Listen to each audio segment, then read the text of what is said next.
Thank you for the introduction. Bismillah ar-Rahman ar-Rahim. Assalamu alaikum, all of you, since I don't know all the names or can pronounce them, but consider it individually addressed. And I'm very happy to be here with you and to hear the various opinions that so far have been very exciting, and also the update about what's happening in the Muslim world since I live in the United States.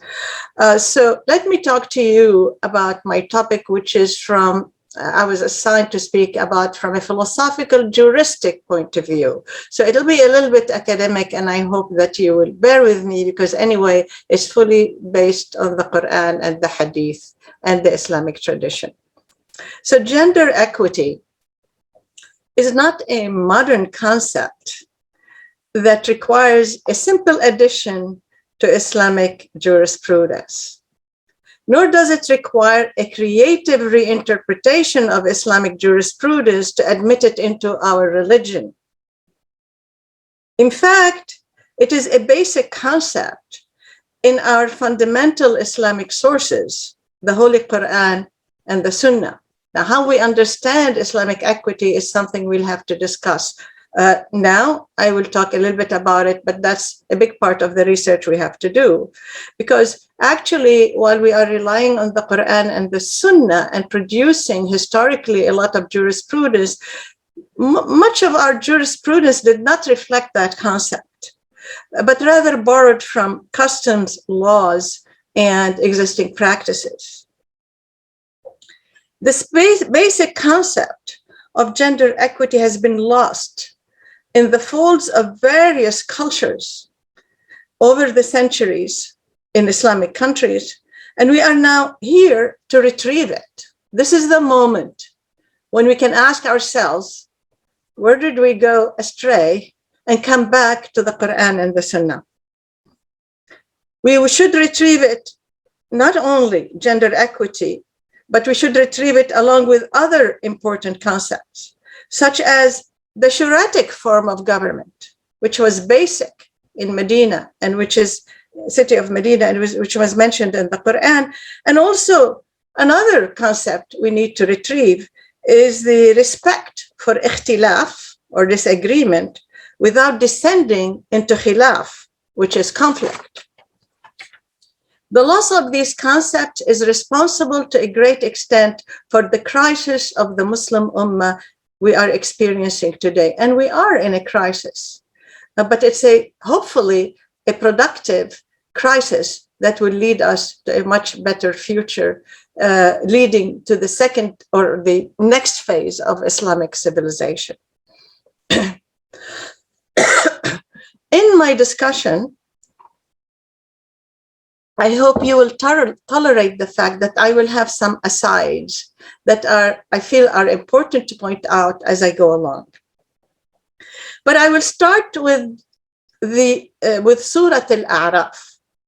The Quran states in Surah Al-A'raf, verse 181, Bismillah ar-Rahman ar-Rahim, وَمِمَّنْ خَلَقْنَا أُمَّةٌ يَهْدُونَ بِالْحَقِّ وَبِهِ يَعْدِلُونَ. Translation. And I looked at many translations, and this is the one I picked, and I will correct as I go along. And among those whom we have created, there is a community, and I say ummah. You all understand what an ummah is. There is an ummah that guides others by the truth and establish justice thereby. Now, according to Ibn Kathir, Qatada, the companion of the Prophet, said that whenever the Prophet read this verse of Surah Al-A'raf, he would say to the Muslims, "This is for you." At-Tabari mentions a similar hadith in which the Prophet says, "This is my ummah. In justice, they take, they give, and they judge." Where are we from that standard that the Prophet has described? As an aside, let me mention, just, looking quickly at websites yesterday as I was doing this. One website translates this ayah inaccurately as follows. "And of those whom we have created, there is a party which guides men through the truth and act justly according to it. Men, not the ummah, not the community. This translation reduces the ummah to its male constituents exclusively. In other words, it cancels out over half of the Muslim population, namely women. A more charitable interpretation of this translation, if we want to be a little bit more charitable, suggests that men constitute the essential part of the ummah, the part that the Quran addresses, while women are secondary beings not addressed by this ayah and thus not guided to truth and justice within its meaning. This is very, very serious translation, very serious problem. Of course, this is all false. The Quran never says that, not only in this ayah, but in any other ayah. To the contrary, it states that men and women are created from the same nafs, or soul, and have equal moral responsibilities towards God and humanity to uphold truth and justice. We're not excluded from the responsibility of truth and justice. It is also part of our morality. But how is a woman to know that who doesn't know Arabic? Or a man? And what effect does such a translation have on the broad society as well on the single family if they are going by this translation? Now, you may say, you know, the internet is full of errors. Why are you focusing on a bad translation on the internet? We should not be deriving such drastic conclusions based on some one bad website translation. Well, unfortunately, this type of faulty gender-based translation, gender-biased translation of the Quran is not unusual occurrence, even in reliable sources. As I shall show as we talk further today, I'll show that some reliable sources or respectable sources also fall into this trap. Many ayahs are unfortunately translated inaccurately to erase women as part of the audience addressed by the Quran.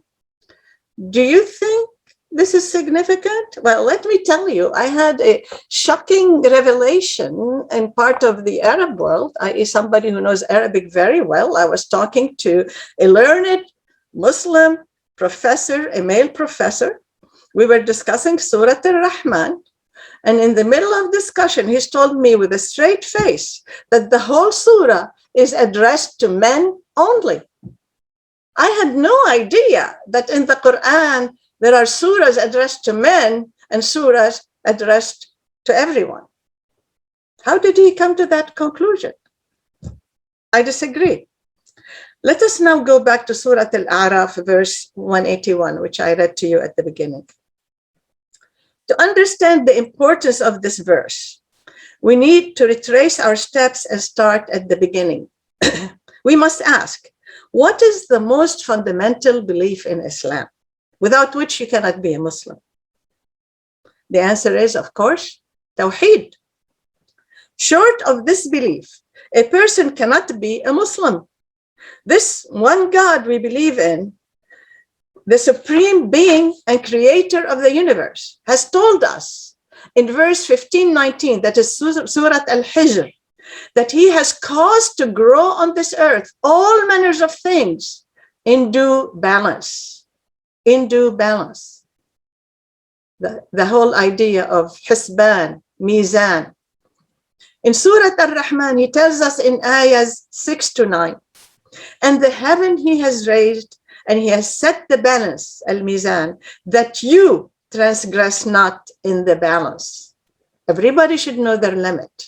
Everything is in balance. If you transgress it, well, there will be bad results.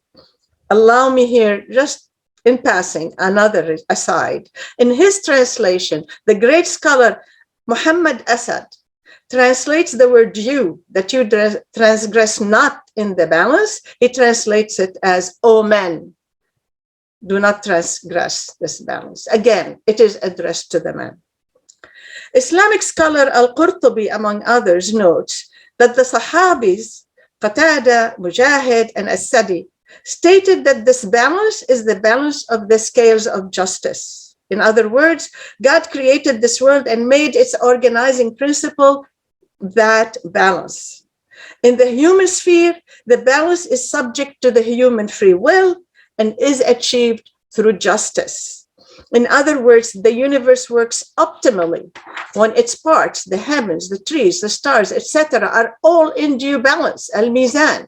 In the human sphere, our society works optimally when we choose to preserve the balance of justice, al-adl. Of course, human free will can upset both the natural balance as well as the balance of justice to effect zulm, for example, through our actions and choices.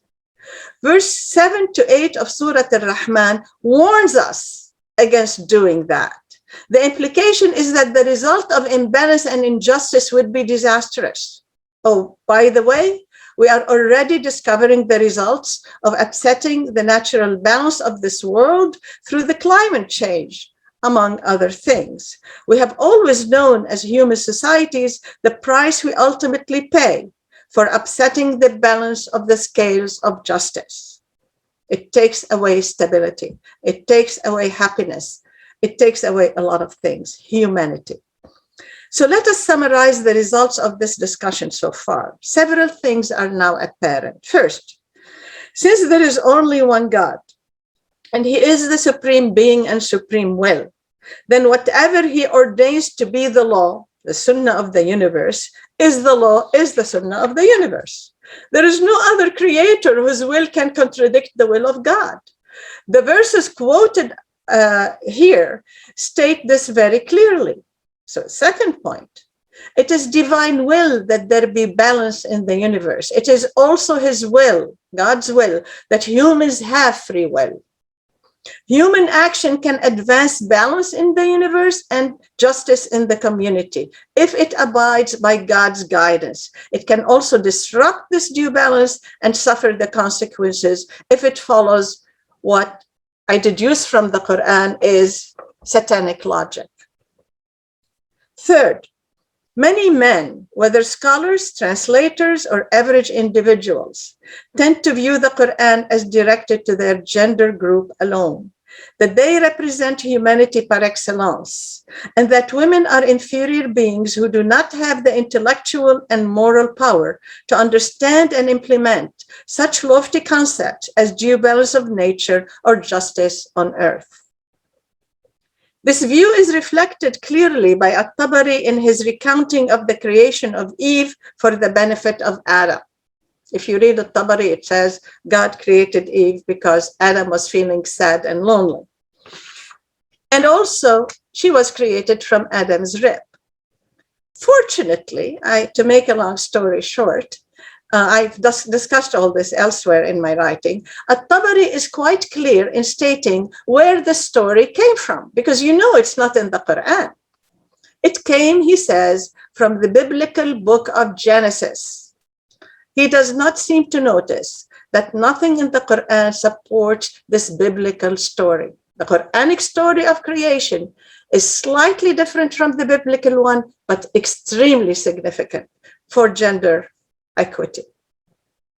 Of course, some scholars will point to the hadiths by the Prophet about Eve being created of Adam's rib. This is not quite accurate. These hadiths have been interpreted themselves with the biblical story in mind. Otherwise, as I show in my book, The Islamic Worldview, these hadiths have been interpreted differently by some respectable scholars in light of gender equity, such as Ar-Razi, in ways that debunk the rib creation story. He just gives a really good interpretation based on his good understanding of the Arabic language. And he debunks that story that attributes to men and women. He says, you know, the men and women come from the same origin. Ar-Razi asks poignantly, he says, since God was able to create Adam in the beginning, what makes us say that he created Eve from part of Adam? I would say Genesis. Why don't we also say that he also created Eve in the beginning?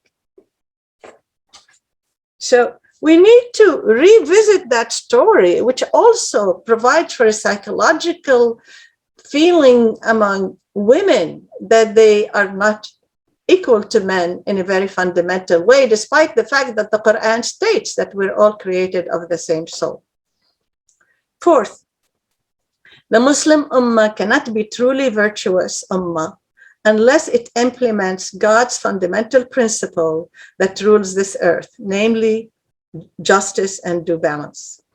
In the human sphere, this principle becomes that of justice. So long as our Ummah does not strive for justice, it will not be itself in due balance and will suffer from this state of affairs.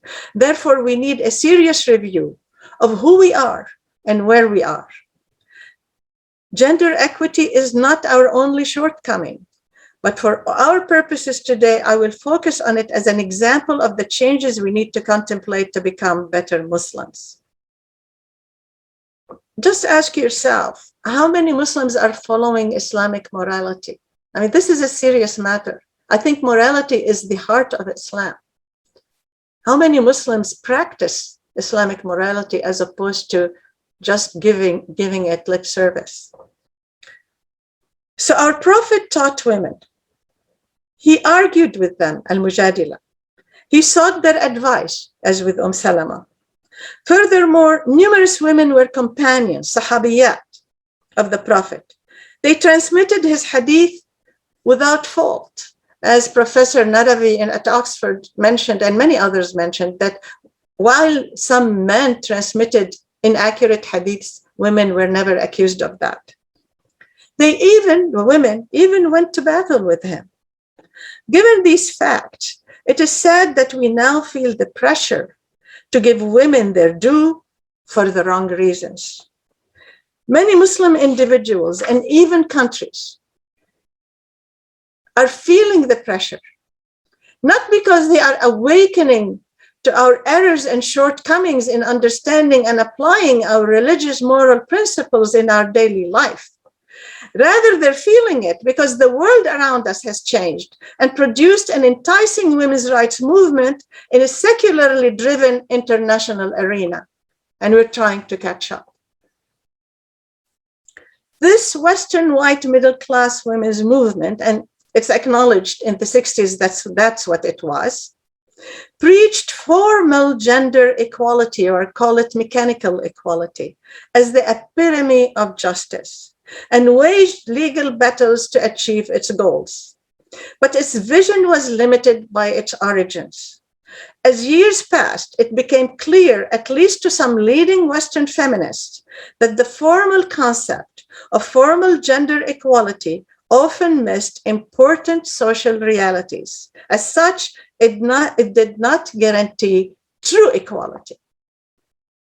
A better concept articulated by the famous feminist Catherine MacKinnon is that of substantive equality.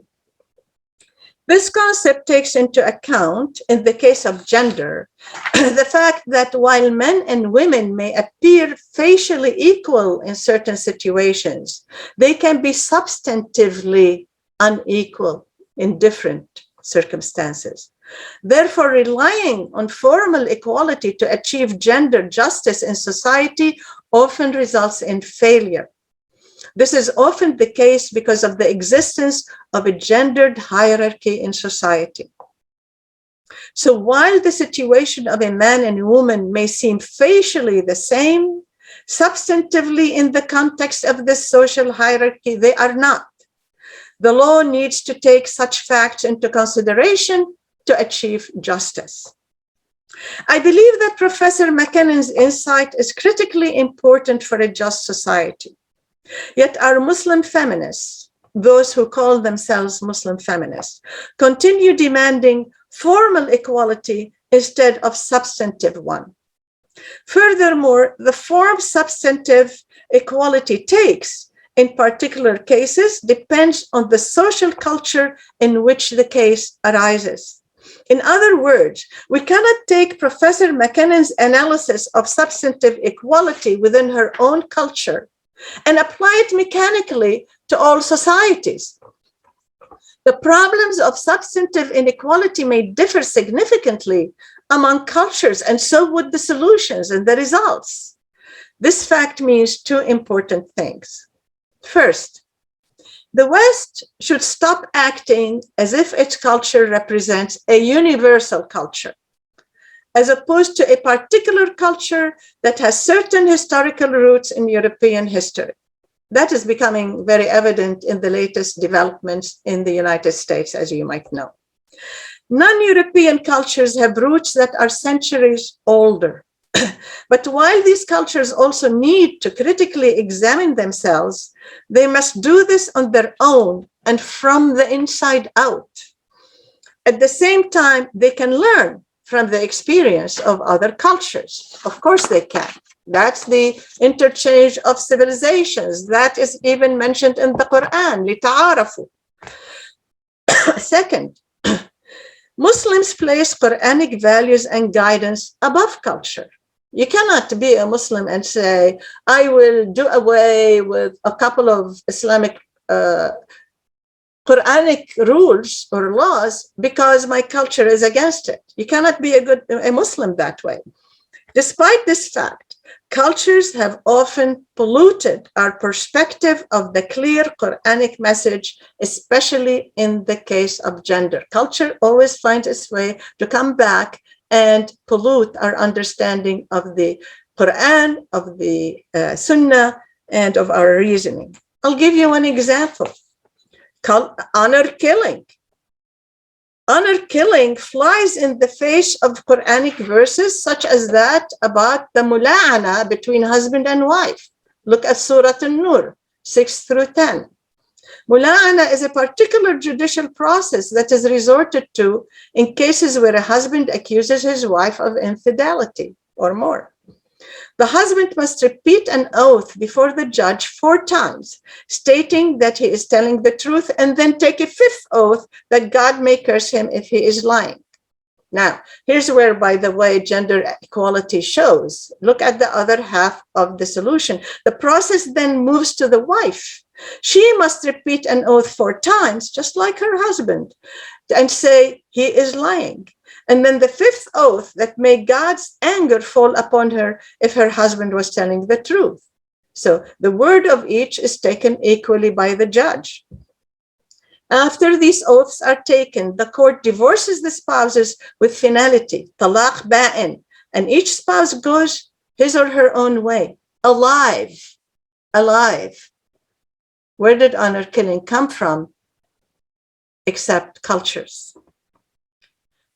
These 2 points emphasize the fact that what we need urgently now is a group of Muslim women who are educated early on in the Islamic sciences, who are knowledgeable about their own cultures, and are committed to restudying the Islam and Hadith with fresh eyes and a fair mind, taking into account the current state of the world and their own culture. Islamic studies must have such modern components as modern logic and modern science, as well as traditional components such as usul al-fiqh, tafsir, and the hadith sciences. The hadith sciences is our biggest Achilles heel, very, very weak. Most of us are in understanding how to engage in hadith sciences. We all understand that some of the hadiths are fabricated or da'if, and others are sahih or hasan.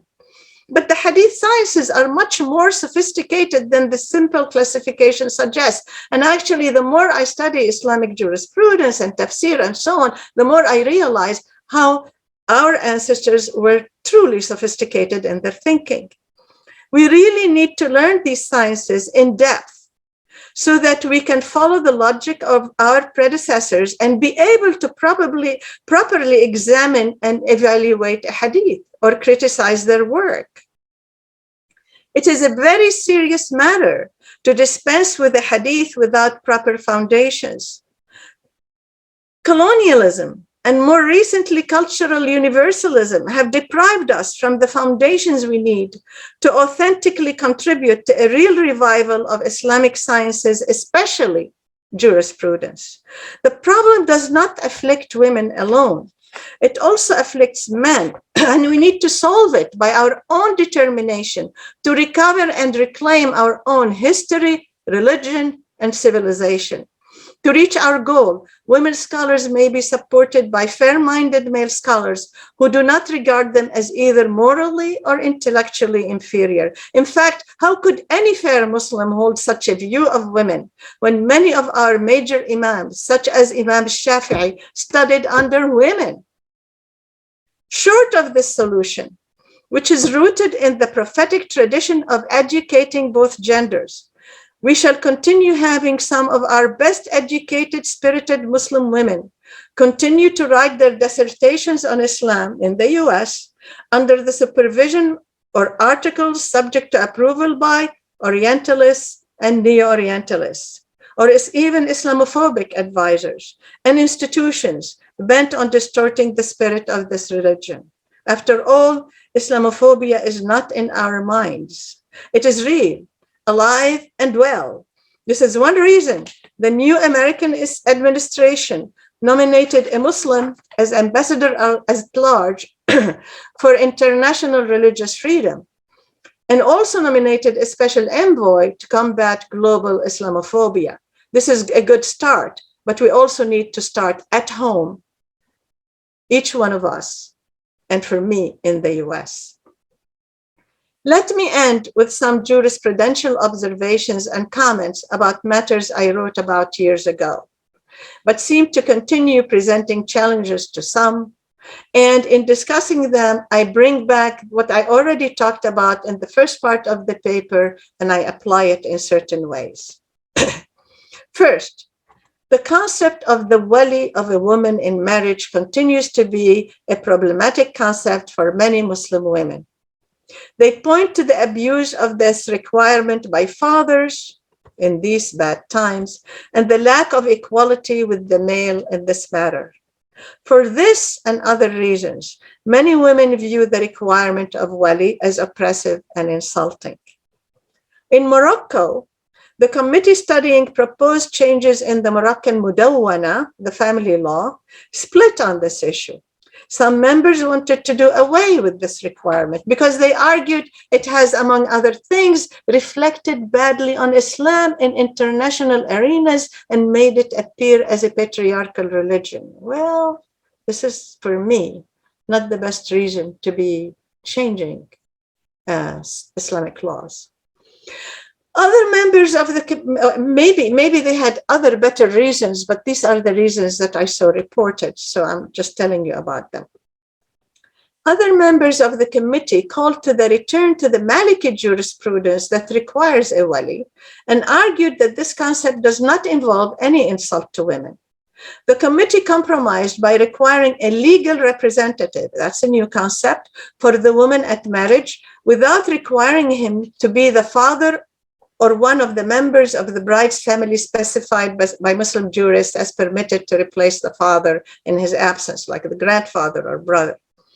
Moroccan jurists always take a long and serious view of changes in the Mudawwana. After all, their king is Amir al-Mu'mineen. Hence, they must consider religious matters very carefully. So this issue is still on the table. Of course, as many of you know, Abu Hanifa long abandoned this requirement that is not mentioned in the Quran because he had rejected the hadiths that affirm it. My view on this matter is that it is a prime candidate for re-examination under the microscope of substantive equality analysis and the facts of the various cultures women live in. This analysis requires two things. First, and you'll be surprised, the analysis is not really clear in its conclusion. It has to be done seriously and carefully. First, understanding and articulating the correct meaning of wilaya. What does it mean? As this concept occurs in the Quran, Hadith, and Fiqh. In the Quran, it occurs with respect to other contexts. Second, evaluating maqasid al-sharia, which has been mentioned earlier today. What are maqasid al-sharia in requiring a wali? As these, do these maqasid or objectives apply to the current cultural factors? Not only to our Muslim community, but also to the society at large we live in. For example, if you are in a minority Muslim country. So Malaysia's analysis or Saudi analysis will be different from my American analysis because of the things I'll take into consideration. We note that different cultures may impact the analysis in different ways and thus lead to different results. I suggest that this study should be conducted by educated and sophisticated women scholars as well as supportive male ones. The second issue I'd like to raise is a lot clearer than the first, and where I already take a stand because I feel I know the answer. Some cultures have taken to regarding the mahr of a woman as bride price. I know this because there have been Muslim Americans who went to court and told the judge that the mahr is the price bride, which of course made the judge feel that this is crazy. You know, we don't sell our women in the US. So this view is not only not Quranic, it is demonstrably anti-Quranic. In Arabia, it was rooted in the pre-Islamic Jahiliyyah culture. In other parts of the world, it's also rooted in culture. But we must now face the facts, namely that it is anti-Islamic. How many people from those cultures that believe in bride price are willing to face this fact? The Quran clearly states in verse 4 of chapter 4, Surah An-Nisa, Bismillah ar-Rahman ar-Rahim, وَآتُوا النِّسَاءَ صُدَقَاتِهِنَّ نِحْلَةً. What does this mean? And give women their sadaqat, nihla as a gift. Sadaqat is the plural of sadaqah, whose trilateral root is sadaqa. Sadaqa means to be honest, to tell the truth. Scholars simply explained that the sadaqat refers to the mahr. The Quran never uses the word mahr. Look at it. It's only in the hadith when the Prophet is talking to the community which uses the word mahr. But the Quran never uses the word mahr because of its cultural and linguistic implications. Instead, the Quran uses the word sadaqat, implying honesty and a free giving without the expectation of getting anything back. That's what a gift means. You don't expect something in return. Note that the word sadaqah, which is derived from the same root and is very similar to sadaqat, means alms, free giving, again, without receiving something in return. Understanding the correct meaning of sadaqat, it becomes clear that the Quran required the free giving of a gift by the prospective husband to the prospective wife. Still, in the same part of the verse, the Quran emphasizes at the end that the gift is nihla, which is yet another word for gift. In the same ayah, the word that what we call mahr is a gift is repeated twice in different words. So the Quran tells us twice, not once, in this ayah, that what is culturally known as mahr will be given in Islam as a pure gift with no expectation of any compensation of any form to the prospective wife. Yet, we still have scholars stating that mahr in Islam is the bride price, while other scholars argue that mahr is payment in exchange for the wife being available to her husband and staying at home. All these views are culturally, not Quranically based. We need to live by the Quran and not by defunct and repugnant cultural practices that have been repudiated by the Quran. We need to clean our own house. Only then can we claim to be good and just Muslims. The Quran addresses this conflict between culture and Islamic principles. It repeatedly mentions the excuse people have often given for following obsolete or oppressive cultural practices opposed to Islam. They say, the Quran says, for example, in Surah Zukhruf, ayah 22, we found our forefathers agreed on what to believe, and verily it is in their footsteps that we find our guidance. The Syrian scholar Jawdat Saeed called this cultural argument and behavior al-aba'iyya, because they say they follow their aba'. I'll call it patriarchism, not patriarchy, but patriarchal Ism as opposed to patriarchy. Al-Aba'iyya is an approach that defends all types of oppressive behavior, wrong behavior, not only one directed against women, by relying on the authority of the forefathers, not on the correctness of what is coming to them from their forefathers, but on the fact that it comes from their authority. And the Quran says, no, you cannot do that. I'm telling you what's moral, what's good, and what should guide you. The Quran erases that authority where it is oppressive and replaces it with the fair and just principles, and it's time we do the same. Unfortunately, even today, people rely on Aba'iyya arguments despite the Quranic warning against it. This is one more reason why we need to educate the new generation about what it is to be a Muslim, a good Muslim. Only then will God look favorably upon us. Thank you.